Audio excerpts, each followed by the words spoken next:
Barkanmu da warhaka.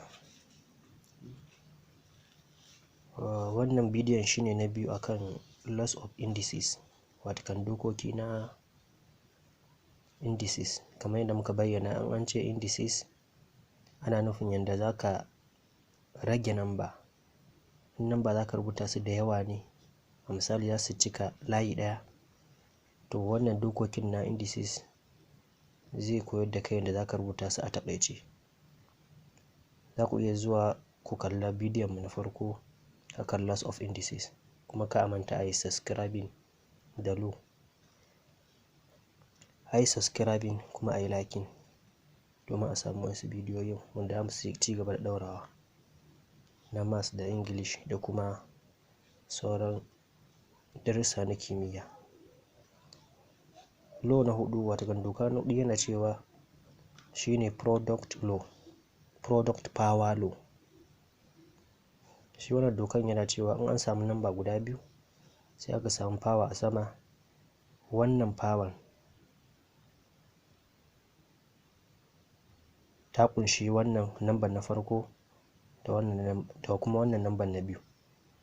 An ce x da y za su iya ɗaukan kowane namba, nan zai iya zama 3, nan ya zama 4, ko kuma kowane namba.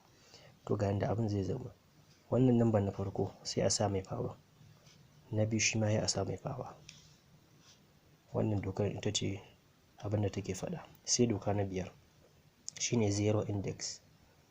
Shi zero index dokan shi tana cewa in muka samu kowane namba da zero, power zero, to yana dawowa 1 ne. Nan in 5 ne yana da zero a sama, yana dawowa 1 ne. Kowane namba ko 1000 ne, 1000 aka sa mata zero a sama power, dokan tana cewa za ta dawo 1 ne.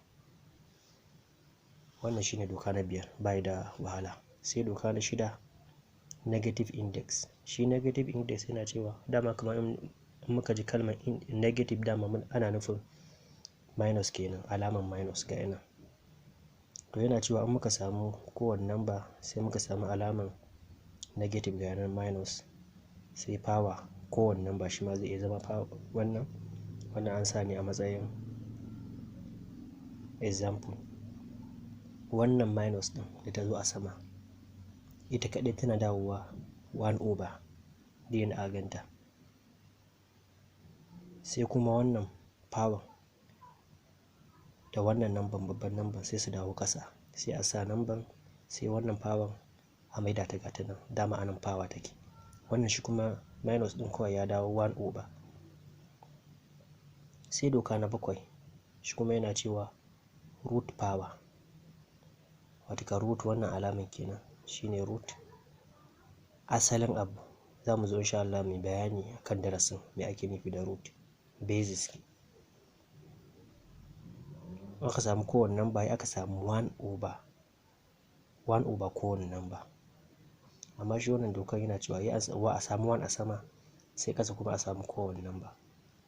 To yanda zai dawo, wannan namban na ƙasa zai iya zama 3, amma nan 2 mun yi misali da 2, zai dawo root ga yana. Yanzu in nan 3 ne, za mu sa root ɗin nan sai mu sa 3, ana nufin root 3 kenan. Sai namban nan mu ɗauko ta mu sa ta a nan gurin. Wannan shine doka na bakwai.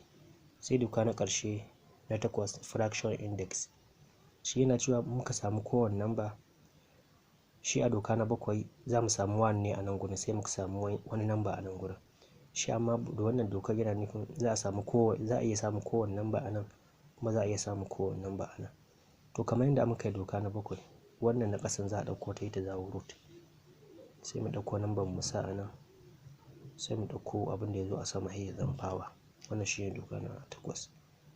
Za a iya subscribing saboda za a ci gaba da kawo wasu darussa kamar haka. Za a kawo kuma misalai insha Allah a bidiyo na gaba.